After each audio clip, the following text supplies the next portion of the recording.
Assalamualaikum warahmatullahi wabarakatuh dan salam sejahtera kepada semua pelajar yang dikasihi sekalian. So, kita akan mulakan kelas kita malam ni dengan Ummul Kitab Al-Fatihah.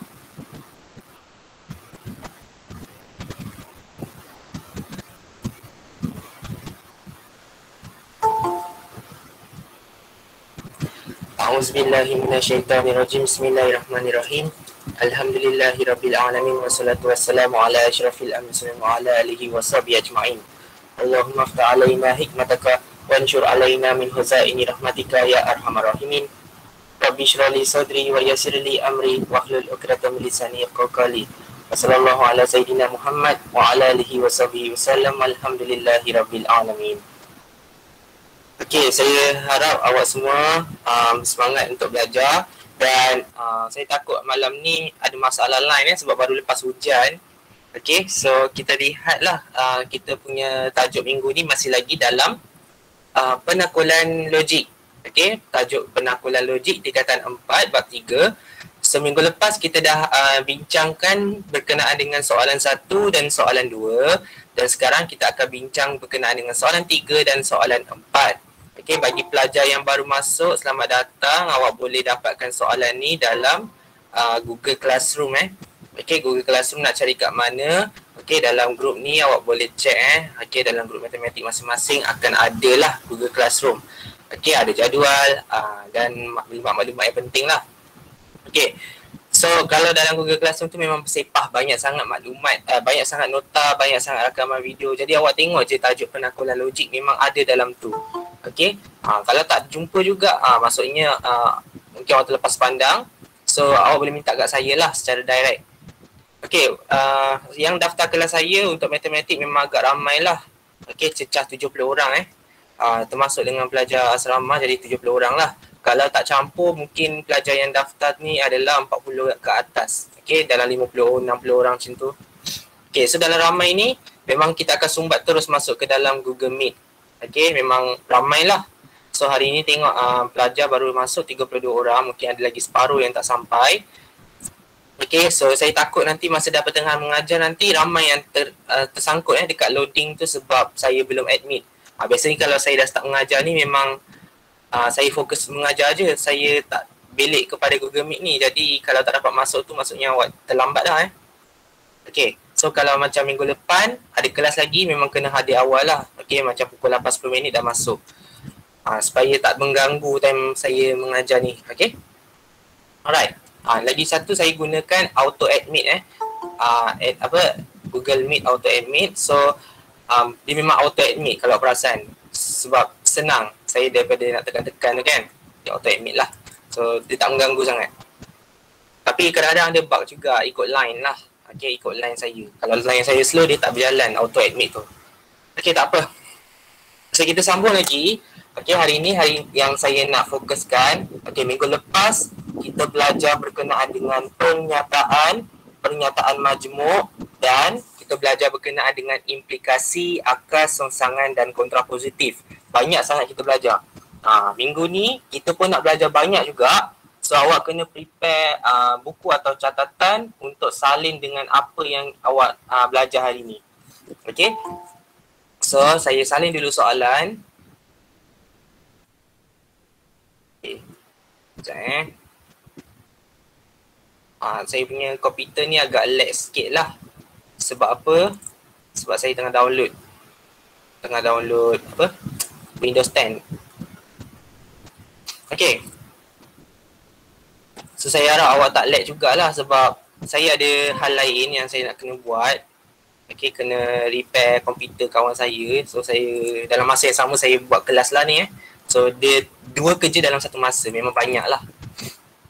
Okay, so kita buat slow-slow sebab saya takut laptop saya crash.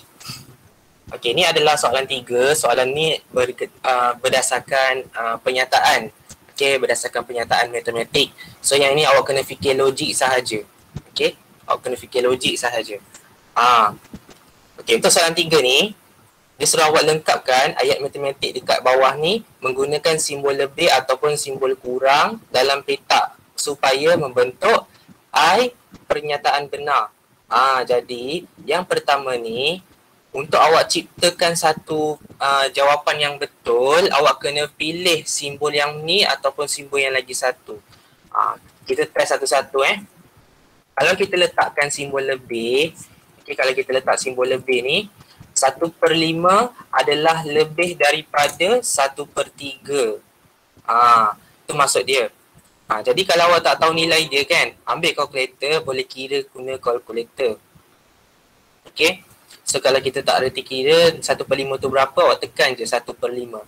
Nanti dia akan bagi tahu, awak tukarkan dalam pecahan lah. So awak tekan je ABC ni, dia akan tukar dalam point. Okay. So 1/5 tu adalah 0.2. Kemudian dia kata lebih daripada 1/3. Okay. 1/3. Okay, tekan pecahan ABC ni, dia akan jadi 0.3 0.33.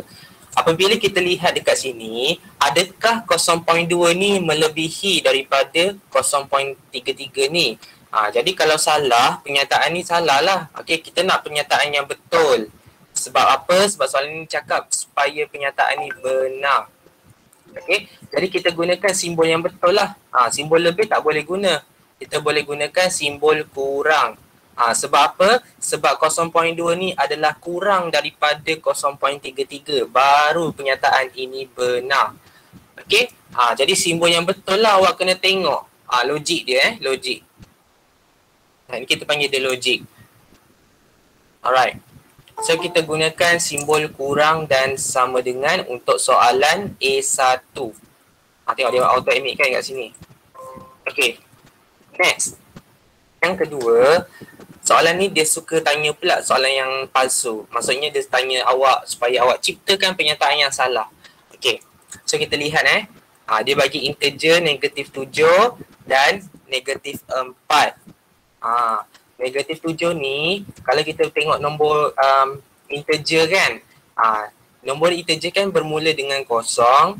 Kalau belakang ni, kita anggap dia negatif. Okay, kalau depan, dia akan jadi positif.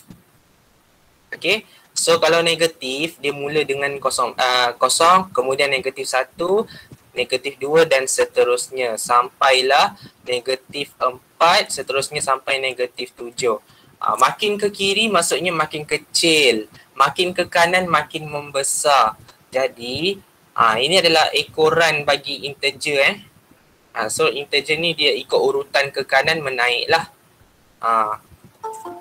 So awak lihat di sini negatif 7 ni mestilah lebih kecil daripada negatif 4. Sebab apa? Sebab negatif 7 ni duduk sebelah kiri sekali. Okay. Ini jawapan yang betul. Negatif 7 lebih kecil daripada negatif 4. Tapi silapnya satu, soalan ni tanya pernyataan palsu. Dia suruh awak salahkan pernyataan ni. Okay, dia suruh awak jadikan pernyataan ni sebagai pernyataan yang salah. So kita kena salahkan, kita kena tipu lah. Okay, kita kena tipu. So kita tipu, kita tukar simbol ni jadi lebih. Negatif 7 adalah lebih besar daripada negatif 4. So ini adalah pernyataan palsu dia. Okay, so ini adalah penyelesaian untuk awak tengok logik dia lah. Okay, logik dia. So ini kita panggil dia sebagai integer. Okay, integer negatif. Nombor negatif yang lebih besar maksudnya nombor tu lebih kecil sebenarnya. Tengok nombor negatif 7 ni sebenarnya lebih kecil daripada negatif 4. Okay, tapi sebabkan soalan ni dia minta yang jawapan yang salah, jadi awak bagi jawapan yang salah je lah jangan bagi jawapan yang betul, bagi jawapan yang salah. Okay, yang ini awak boleh salah. Okay, so awak kena tengok soalan lah. Kalau dia nak pernyataan benar, awak bagi jawapan betul. Kalau dia nak pernyataan palsu, awak bagi jawapan yang salah. Okay, so itu berkenaan dengan soalan biasalah, soalan lower form soalan lower form ketersamaan linear. So awak kena alert lah dengan simbol ni. Maksud lebih tu maksudnya kena lebih lah. Kalau kurang maksudnya kena kurang. Okay. Sekarang 35. Okay. So yang ini kalau siapa yang nak buat catatan tu awak just salin sahaja jawapan tak perlu salin soalan. Awak tulislah 1/5 kurang daripada 1/3 Lepas tu tulis pernyataan benar. Kemudian negatif 7 lebih besar daripada negatif 4 untuk pernyataan palsu. Okey, saling gitu-gitu je. Sebab apa? Sebab yang ni soalan ni awak boleh dapatkan daripada Google Classroom. Okey, awak boleh download, awak boleh print suka hati awak lah. Okey, dan simpankan elok-elok dalam satu tempat. Jadi tak payah susahkan diri sendiri salin soalan banyak-banyak kan. Bazir masa. Okey. Okey, so ini berkenaan dengan pernyataan. So kita lihat pula soalan yang saya nak fokuskan hari ni. Okey, hari ni, bukan hari ni lah, sesi satu ni sesi yang pertama ni saya nak fokuskan sangat-sangat berkenaan dengan hujah sebenarnya. Okey, hujah. Okey, yang ini saya harap awak faham lah. Okey, soalan logik ni saya harap awak faham sebab soalan logik ni ikut apa yang awak faham, soalan ni ikut asas awak, okey? Ikut asas awak semua yang ada dalam matematik. Maksudnya pengetahuan daripada darjah 1 sampai tingkatan 5. Jadi semua ni awak kena tengok kepada logiknya. Okey, logiknya matematik tu. Okey. Kalau tak tahu juga kena kaji, kena belajar. Okey, sebelum kita pergi kepada soalan kedua ni, saya nak pergi kepada rumus. Okey, so bila kita nak pergi kepada rumus, saya akan buka buku teks lah. Kenapa saya buka buku teks? Sebab dia ada rumus. Rumus ni untuk saya screenshot, awak boleh tengok Tak perlu salin pun tak apa, awak boleh screenshot pun tak apa, tak kisah. So, mana rumus dia?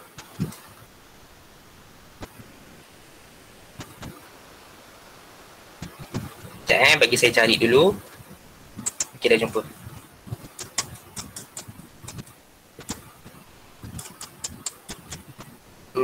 Okey ni. Ni adalah rumus dia. Rumus ni tak payah hafal pun. Okey, just kita nak fahamkan je. Okey.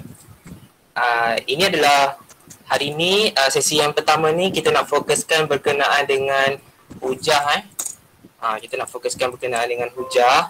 So hujah ni ada 3 bentuk. Okey, dia ada premis, dia ada premis 2, dia ada kesimpulan. Tiga-tiga ni main peranan, tapi awak tak perlu hafal pun sebab benda ni ikut soalan soalan yang bagi. Awak just ambil je daripada soalan tu. Okey, ni contoh soalan. Soalan B ni adalah contoh soalan hujah. Memang soalan hujah ni dia memang dah bagi dah. Awak just tinggal nak masukkan sahaja jawapan tu. Okey. So ini adalah contoh rumus. Awak boleh tengok. Bentuk 1 digunakan perkataan semua. Bentuk 2 dengan bentuk 3 digunakan perkataan jika maka, jika maka. Okey. So awak boleh tengok awak boleh bandingkan. Adakah soalan B ni mengikut hujah bentuk 1 atau bentuk 2 ataupun bentuk 3. Okey. So apa bentuk yang dia ikut sebenarnya kat sini? Soalan B ni. Bentuk 1 atau bentuk 2 atau bentuk 3?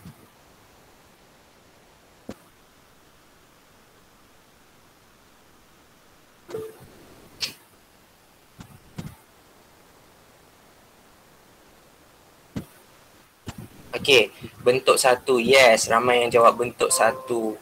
Okey, kenapa bentuk 1? Sebab dia gunakan perkataan semua. Dekat premis 1 ni, premis 1 ni dia guna perkataan semua. Okey, nampak perkataan semua. Tak ada perkataan jika maka pun. So kita gunakan bentuk 1 punya rumus. Okey. Tapi ingat, ayat-ayat yang ada panjang-panjang ni, soalan ni yang bagi, bukan kita yang pilih soalan ni yang bagi. So awak tak perlu nak fikirkan ayat. Okey, ni tak perlu fikir pun, tak perlu kira-kira, just awak salin sahaja. Okey, salinkan sahaja. Okey, so abaikan ni, abaikan bentuk 2 dengan bentuk 3. Kita tengok dulu bentuk 1 ni. Okey, semua A ialah B. Maksudnya kalau awak belajar dalam bahasa Melayu kan, kita ada belajar ayat tunggal, kita ada belajar ayat majmuk kan. So dalam premis 1 ni, dia sebenarnya adalah ayat gabungan. Okey, ayat gabungan daripada ayat 1 dengan ayat 2. Okey, ayat tunggal 1 iaitu A dengan ayat tunggal 2 iaitu B. Dia gabungkan dalam satu ayat. Premis 1 ni adalah ayat majmuk. Okey, ini adalah ayat majmuk. Okey, yang ini adalah ayat tunggal. Okey, saya tulis ayat tunggal 1, ayat tunggal 2. Maksudnya daripada ayat tunggal 1 dengan ayat tunggal 2, dia combinekan kedua-dua ayat tunggal ni untuk menghasilkan satu ayat majmuk dekat premis 1. So premis 1 ni sebenarnya dia ibarat sebagai tuan besar ataupun ayat gabungan lah. Okay, ayat gabungan. Tuan besar ataupun ayat yang panjang lah. Okay, ayat yang panjang. Dia gabungkan A dengan B tu. Ayat A dengan ayat B. Cumanya awak tak akan nampak yang manakah A, yang manakah B. Kita tak akan nampak. Okey, kita tak akan nampak. So, macam mana kita nak kenal pasti ayat dia ada dua ayat tunggal? Kita akan pinjam salah satu ayat tunggal. Kita ada AT1, ayat tunggal 1 dengan AT2. Okey, AT1 tu dia dah bagi tau. AT2 tu dia tak bagi. Okey? So AT1 ni dia bagi tahu PQRST ialah sebuah poligon. Okey? Sebuah poligon. Dia gunakan ayat poligon sahaja. So yang saya bulatkan warna merah ni, okey, poligon ni adalah ayat 1. Okey, ayat tunggal 1. Ayat tunggal 1 ataupun premis 2. Okey?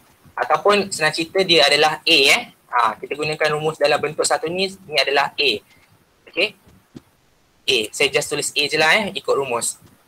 Ataupun kalau nak tulis AT1 pun tak ada masalah. So ikut apa yang premis 2 ni bagi. Kadang-kadang dia bagi dekat kesimpulan kan. So kita ikut sahaja. So kalau apabila A telah digunakan dalam premis 2, jadi yang tinggal ayat yang ayat tunggal yang lagi satu tu, yang ni lah ayat tunggal yang seterusnya. Okey, kita kan ada dua ayat tunggal. So ni adalah B. Maksudnya selain daripada A mesti B. Okey, selain daripada A mesti B. Jadi kita punya ayat tunggal 2 ni dekat B lah, dekat kesimpulan ni. Dekat kesimpulan tu ambil baki dia. Baki dia adalah ayat yang seterusnya, ayat tunggal 2. So awak tulislah mempunyai jumlah sudut peluaran 360. Tapi ingat, dekat dalam rumus ni dia ada sedikit penambahan. Dia ada sedikit huruf C. Kalau awak perasan dekat sini ada huruf C masing-masing kat depan premis 2 dengan premis 3 dekat kesimpulan. Maksudnya dekat kedua-dua ayat tunggal ni akan ada wujud satu huruf C. C ni adalah sesuatu yang baru, sesuatu yang tak ada langsung pada premis 1. Okey, benda apakah yang wujud secara tiba-tiba dekat dalam premis 2? Okey, kita kaitkan premis 1 dengan premis 2. Benda yang tiba-tiba muncul adalah PQRST. Okey, PQRST ni sesat.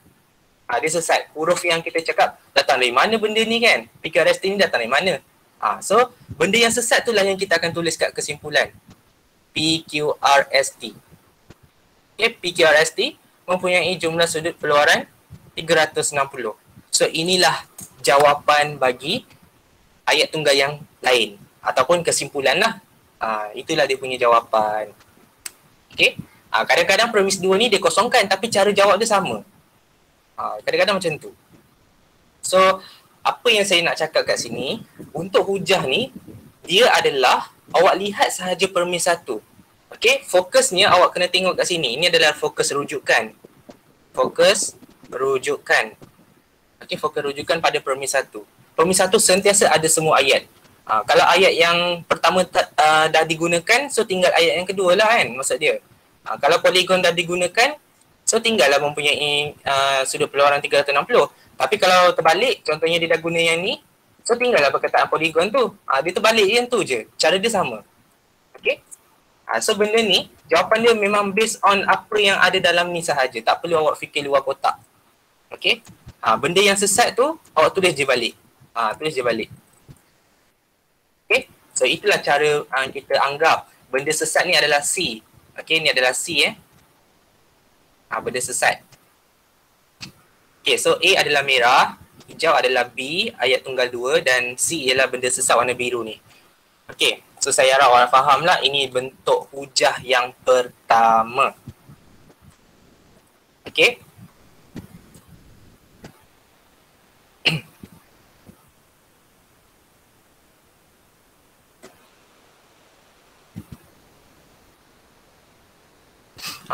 Nanti ada satu masa nanti, bila-bila masa nanti saya akan ajar pula bagaimana kalau premis 1 tu kosong tapi premis 2 dengan kesimpulan dia bagi. Biasa dia suka terbalikkan kan. Kadang-kadang dia ada bagi premis 2 dengan kesimpulan tapi premis 1 dia tak bagi. Nanti ada satu masa tu saya akan ajar lah, tapi bukan hari ni hari lain. Masa dekat-dekat nak SPM nanti kita buat ulang kaji lah. Okey, tapi yang sekarang ni kita nak fokuskan macam mana awak nak cari premis 2 ataupun kesimpulan berdasarkan ayat penuh daripada premis 1. Itu kita gunakan hujah punya konsep ni lah. Okey, kita punya formula. Okay, ada yang bermasuk ke? Okey. So kita tengok lagi contoh soalan lain. Saya bagi contoh soalan lain daripada buku teks. Kita try kita buat je sampai awak faham.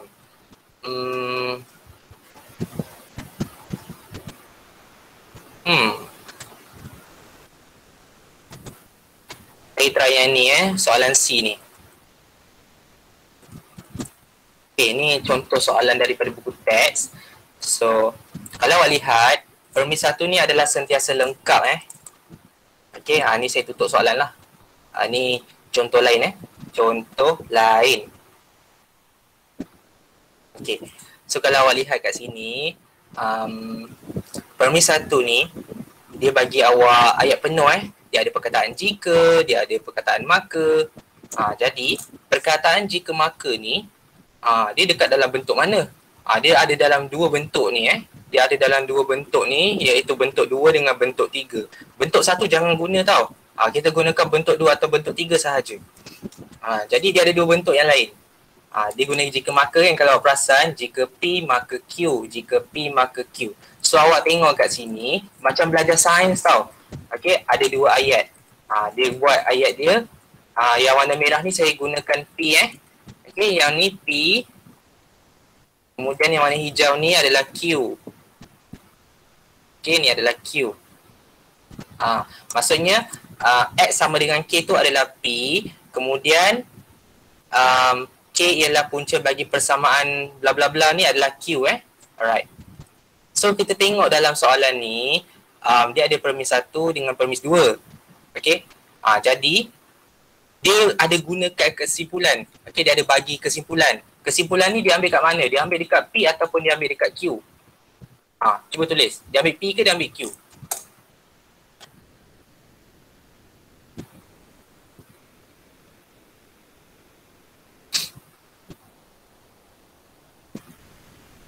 Okey, dia ambil dekat P betul Dia ambil dekat P.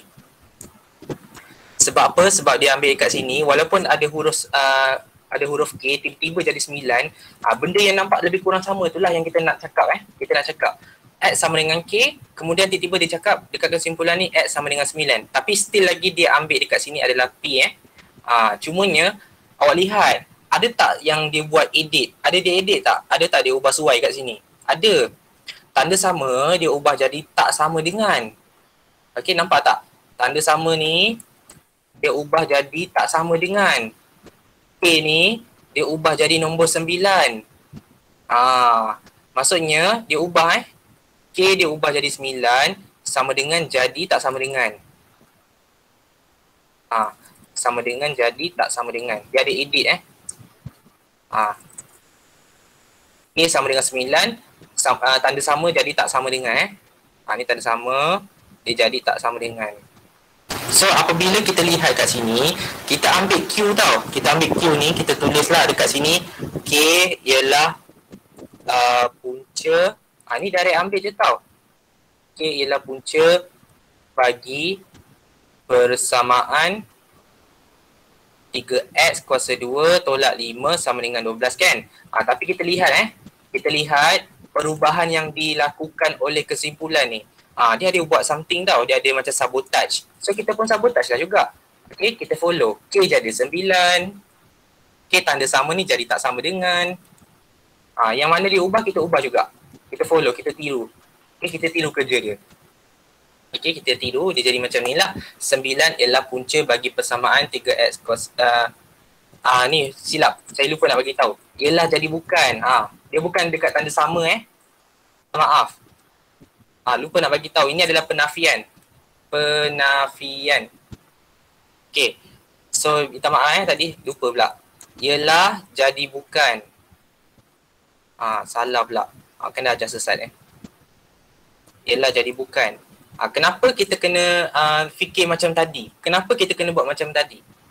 Okay. Sebab kalau awak lihat kan, kalau kita ambil 9, ialah punca bagi persamaan 3x kuasa 2 tolak 5 tak sama dengan 12. Dia jadi macam lain macam bunyi dia. Dah jadi ialah tiba-tiba dia cakap tak sama dengan. So dia tak kena tahu ayat tu. Jadi mana perkataan yang ada dekat sini ada perkataan ialah, kita tukar jadi bukan ataupun tidak. Kita belajar penafian minggu lepas kita ada belajar penafian. Ialah awak jadi bukan. Ialah jadi bukan atau tidak. Kita ada belajar tanda sama tukar jadi tak sama dengan. Apa lagi yang awak belajar? Itu je kan, 2 je kan penafian ataupun terbalik kan. So yang tu boleh tengok balik lah video minggu lepas. Okay. So kat sini kita tengok dulu tadi. Macam tadi saya ada buat macam tu, rasa macam tak kena, saya tukar lagi sekali. Saya tukar jawapan sampai rasa betul lah kena. Okay, betul lah ayat ni rasa macam sedap je bunyi dia kan. Bunyi dia macam betul lah 9 bukan punca bagi persamaan bla bla bla. Okay, so kita gunakan penafian. Sebab kat sini dia gunakan P, lepas tu dia buat penafian. Okay, dia buat penafian sambil dia ubahkan K sama dengan 9. So banyak benda yang dia edit kat situ. Okay, edit ni sangat banyak. Jadi apabila dia melakukan sedikit perubahan, awak kena buat perubahan tu benda yang sama. Jangan awak tukar K tu sebagai nombor 4 ke nombor 5 ke, jangan. Mesti nombor yang sama. Okay, awak tukarlah K tu dengan 9 K ni dia jadi 9. Kemudian tak sama dengan jadi awak ubah sama dengan jadi tak sama dengan, maksudnya ialah jadi bukan. Okey. Tengok sama dengan jadi tak sama dengan, ialah jadi bukan. Macam first tadi kan awak buat sama dengan tukar jadi tak sama dengan kan. Dia rasa macam tak kena tau. So bila tak kena, kita ambil kat sinilah lebih kena, lebih tepat. Ialah jadi bukan. Okay, so dia ada macam tu lah. Orang kata tricky soalan yang tricky kat sini. Okay. So kalau awak tahu jawapan dia, okay, jawapan dia kat sini C. Nampak ni? Ni adalah jawapan dia 9 bukan punca bagi persamaan bla bla bla ni. So salinlah apa benda ni kat sini. Just salin sahaja dia punya jawapan. So tak perlu fikir sangat. Apa yang dia ubah, awak ubah. Kalau dia tak ubah, jangan ubah. Itu je. Okay, ni contoh lain lah. So nanti bila awak ambil kehadiran, saya akan bagi soalan-soalan hujah tau. So awak tengok macam mana bentuk-bentuk hujah dia macam mana bentuk-bentuk hujah dia. Kalau ayat P dah kena ambil, awak colek pula Q punya ayat kan. So P dah tak ada, tinggal Q. So ambil Q pula. Kalau Q tak ada, awak ambil P pula kan. Macam tu lah konsep dia. Okay. So ini kita nak fokuskan berkenaan dengan hujah. Hujah ni nampak pening tapi awak try buat, mesti satu hari nanti kita akan jadi pro. Sebab benda ni sebenarnya senang. Jawapan memang depan mata je. Okay. So benda ni kena buat pelan-pelan tau. Jangan buat laju-laju. Kena pelan-pelan. Okay. Alright. So minta maaf lah kalau tulisan saya ni agak buruk sikit. Pandai-pandai lah awak baca tulisan saya.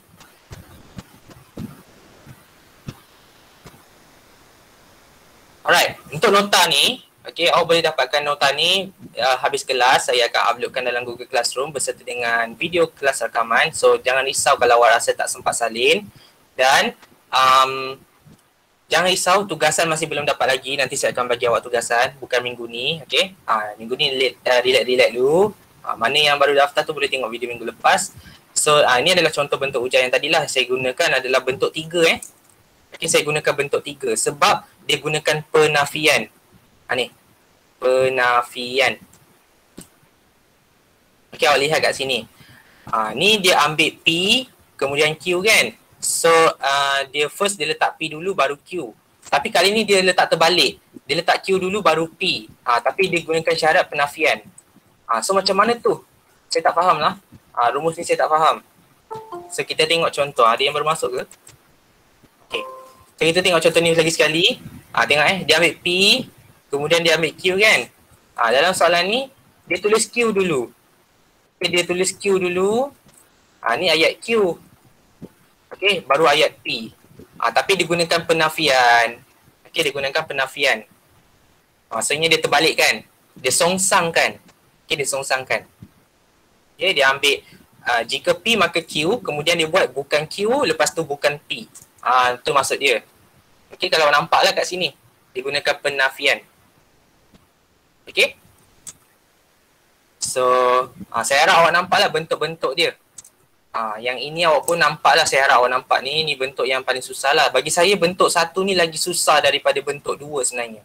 Okey, bentuk satu ni lebih susah daripada bentuk dua dan bentuk tiga. Ni lebih susah lah. Had ni paling susah, had. Yang ni moderate sederhana. Moderate. Jadi hujah ni ada 3 bentuk. Totalnya ada 3 bentuk. Bentuk ni sahaja yang saya katakan bentuk yang sah. Bentuk yang valid. Sah ataupun valid. Selain daripada tu tak sah. Contohnya kalau awak letakkan bukan P lepas tu bukan Q, memang salah lah kan. Okey, bukan P dengan bukan Q, memang salah. Tak sah tak sah. Okay, so kalau nak sah memang macam ni lah cara dia. Right, so saya harap awak nampaklah sikit-sikit flow dia Okey, nampak pening kan? Kita tarik bawah sikit. Okay, next. Kita tengok soalan C. Soalan yang terakhir. Yang ini saya nak fokuskan pada sesi kedua nanti, tapi saya just bagi tahu sahaja cara dia. Okay, ni pun senang sangat, 2 markah. Okay.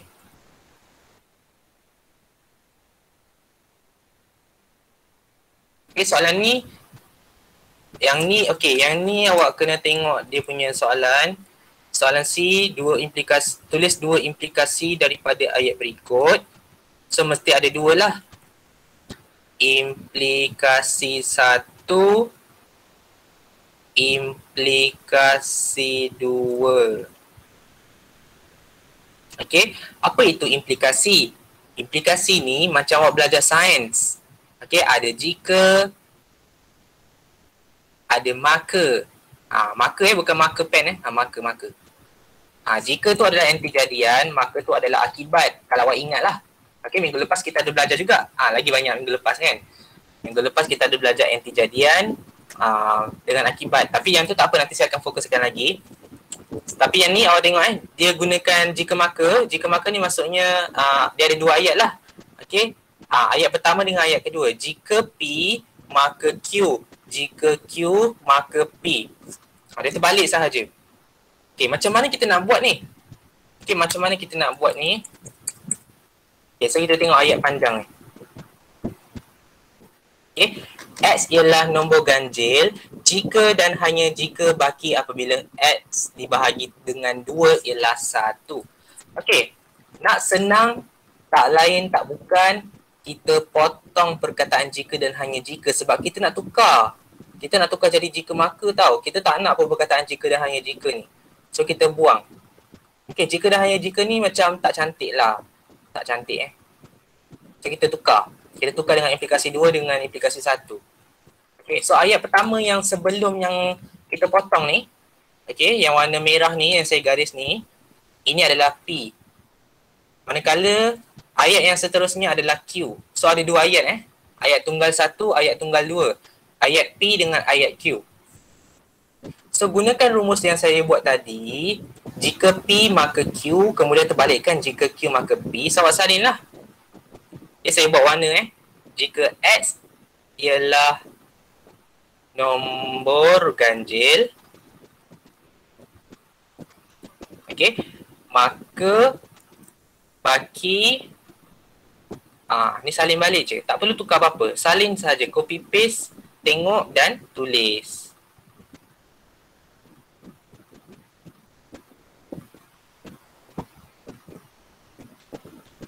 Okey. Dan lagi satu awak terbalikkan sahaja. Jika baki apabila X dibahagi dengan 2 ialah 1. Okey. Maka X ialah nombor ganjil.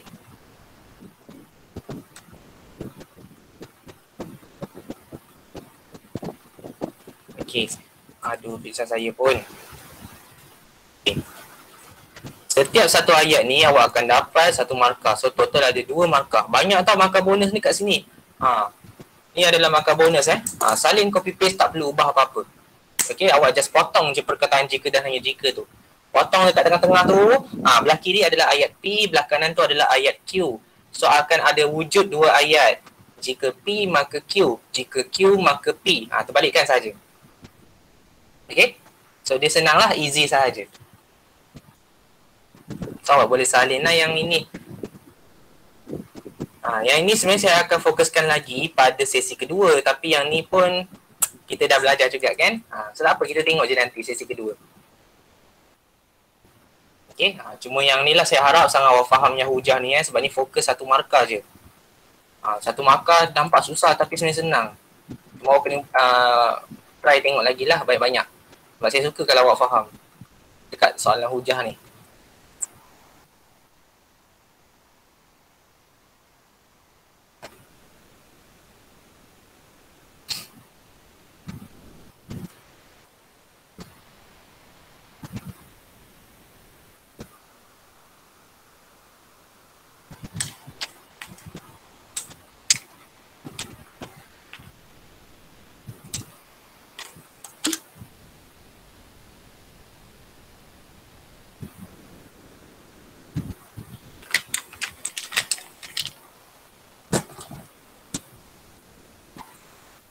Okay, sekejap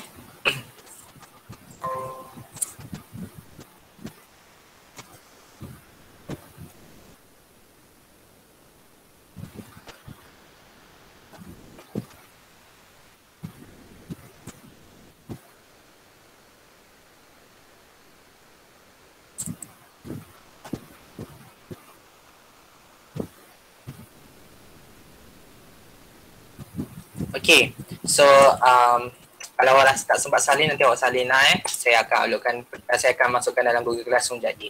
Okay, awak boleh ambil kehadiran dekat dalam ni. Ni adalah link form yang saya letakkan dalam Google Meet. So buka Google Meet masing-masing, tengok balik kat ruangan komen, ambil ni, isikan kehadiran dan jawab soalan-soalan yang diberikan. Okay, so kita akan sambung lagi kelas ni pada sesi yang seterusnya pada jam 9.30 malam. So itu saja pada waktu malam ni. Sekian, terima kasih. Assalamualaikum dan selamat malam.